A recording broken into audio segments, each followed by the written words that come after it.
Tenemos un invitado internacional, Grace, ¿de quién se trata?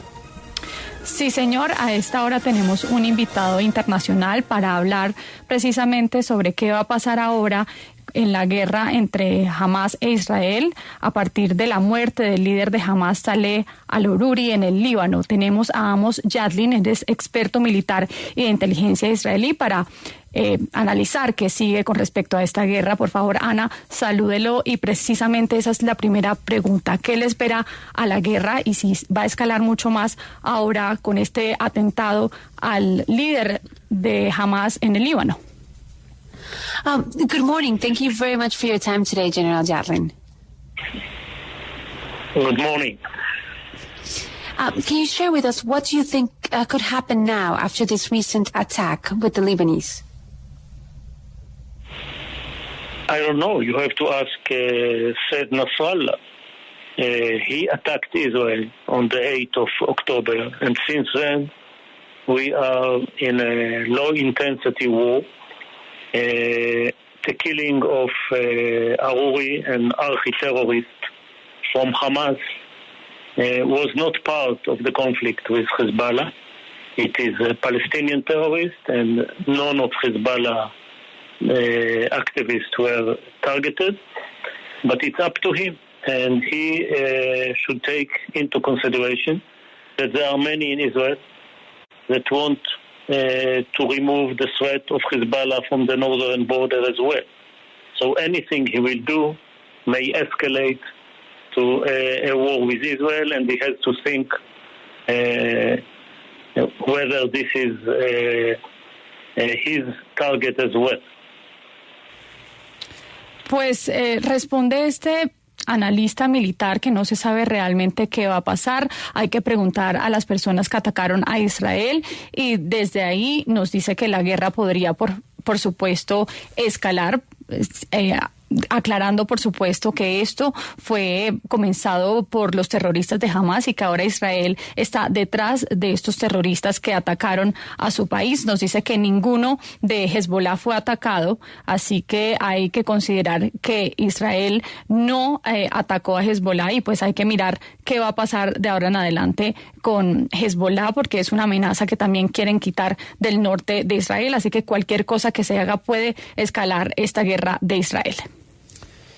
Ana, yo tengo una pregunta de la mayor ignorancia de estrategia militar. ¿Pero no era mejor haber comenzado por lo que acaba de pasar? Es decir, ir a buscar las cabezas de los terroristas y no haber bombardeado y acabado con todo un país para tener que encontrar a la cabeza en otro país.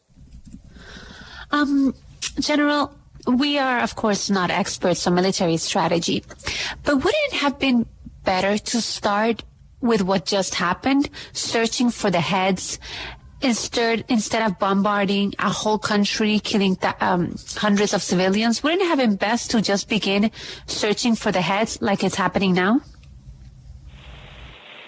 The problem is in Gaza. In Gaza, the heads are sheltering themselves under hospitals, under schools, under UN positions, and they don't care about the people. And we attack only Hamas-related targets. The problem is that Hamas is taking the population as human shield. And don't forget what they have done on the 7th of October. This is not a revenge operation. This is an operation that they will not be able to do it again. So it's never again operation. And Hamas in Gaza is hiding behind the civilian. It is impossible to hit only the leadership and only the military, even though we are targeting already half of the Hamas terrorists in Gaza. And the ratio for Hamas terrorists, which we killed almost 8,000 of them to innocent people, is lower than the ratio in any war in the world against terrorists.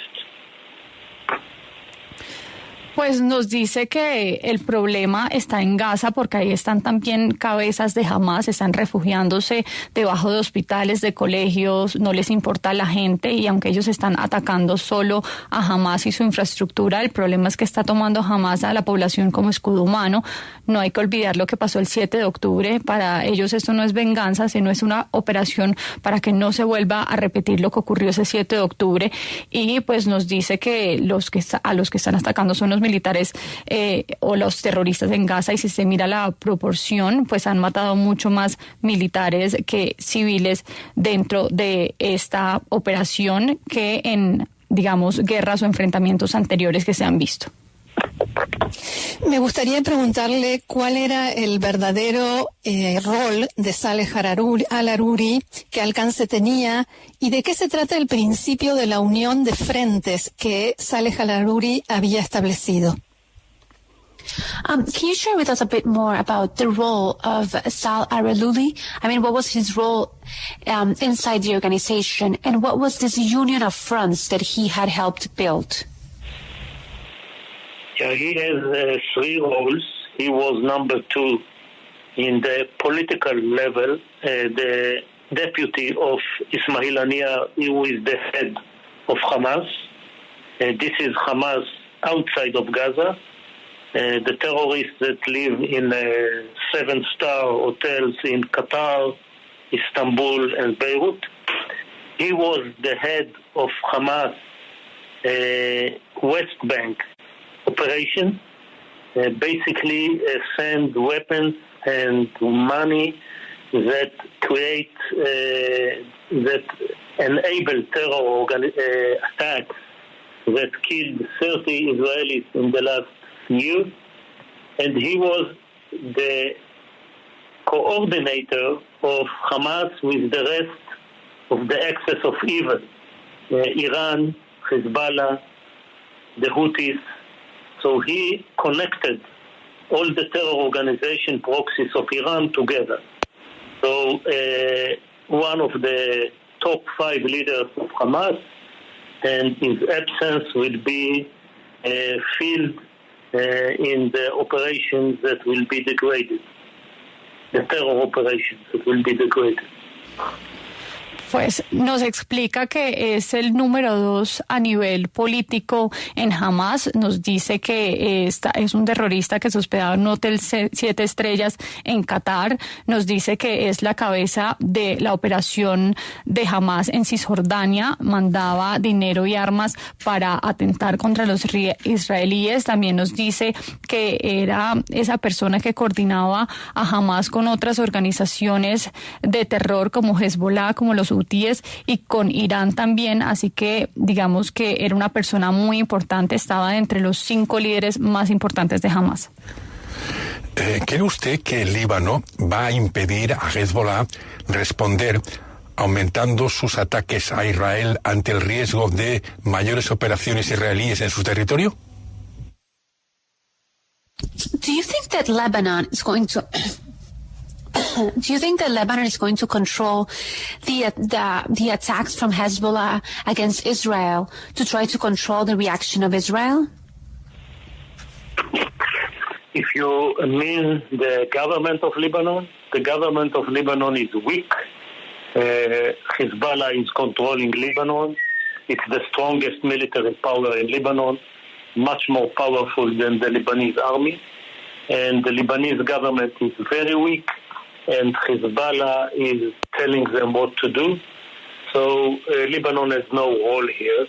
Hezbollah is a terror organization that took over Lebanon and also trying to shield itself behind a legitimate state.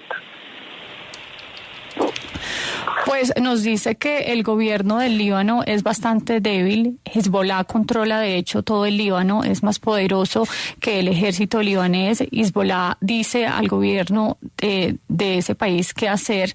Entonces nos dice que es una organización de terror que tomó el control del Líbano y que se está ocultando detrás de un Estado legítimo.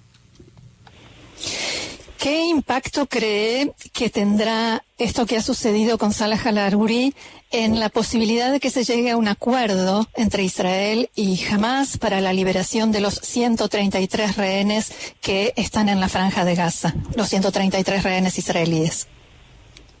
What impact do you think that this that has happened with Mr. Al-Aruri could have in the possibility of an agreement between Hamas and Israel, specifically reference to the 133 hostages in Gaza? Okay, it is my last answer. Aruri was the extremist in this negotiation. He has made the negotiation stuck. And the fact that he is gone will not help us in the coming days, but in the long run, medium run and long run, I think it will be easier to reach an agreement on the hostages that Hamas took. Well, thank you so much for being with us on W Radio, Mr. Amos Yadlin. It's been a pleasure having you today in our show. Bueno, nos decía que esta debería ser su última respuesta porque se tenía que ir, pero nos responde sobre su pregunta que estas negociaciones ya estaban estancadas, pero pueda que no ayude a corto plazo esta muerte del número 2 de Hamás, pero nos dice que de pronto a largo plazo sí se puede facilitar un acuerdo para llegar a la liberación de estos secuestrados. Sí, el general que usted contactó, Grace, con Rosana, fue jefe del Instituto de Seguridad Nacional en su país, pero además es un piloto de guerra, un piloto de combate. Fue jefe de la división de la inteligencia militar de Israel. También le gustó la política en su momento, ¿no, Roxana? Leo que hizo política con Herzog, ¿no? Así es, con Herzog, con Tzipi Livni, y manifestó su abierto apoyo en algún momento a Benny Gantz, que es el candidato que mayoritariamente se cree que va a ser quien va a suceder a Benjamin Netanyahu. Sí, ahora, Roxana, es un golpe muy importante contra Hamás, pero hay que recordar lo que pasa con Hamás, como pasa con organizaciones al margen de la ley en todo el mundo, ¿no? Es que detrás del número 2 hay otros, ¿no? Claro. Y encima del número 2 hay otro, ¿no? Sí, pero, Julio, porque aquí se lo compara con Qasem Soleimani, precisamente con el jefe de la división Quds de la Guardia Revolucionaria, y al-Aruri tampoco preparó ningún sucesor, al igual que Qasem Soleimani, y se dice que va a ser muy difícil, por supuesto, nadie es irreemplazable, pero va a ser muy difícil de suplantar. Tenía funciones muy importantes y era un líder que difícilmente va a poder alguien suceder. Sana, cuando este jefe de la inteligencia militar aclara una y otra vez que esto no es contra Hezbollah, ¿es porque podría abrirse ahí un frente de guerra más complicado?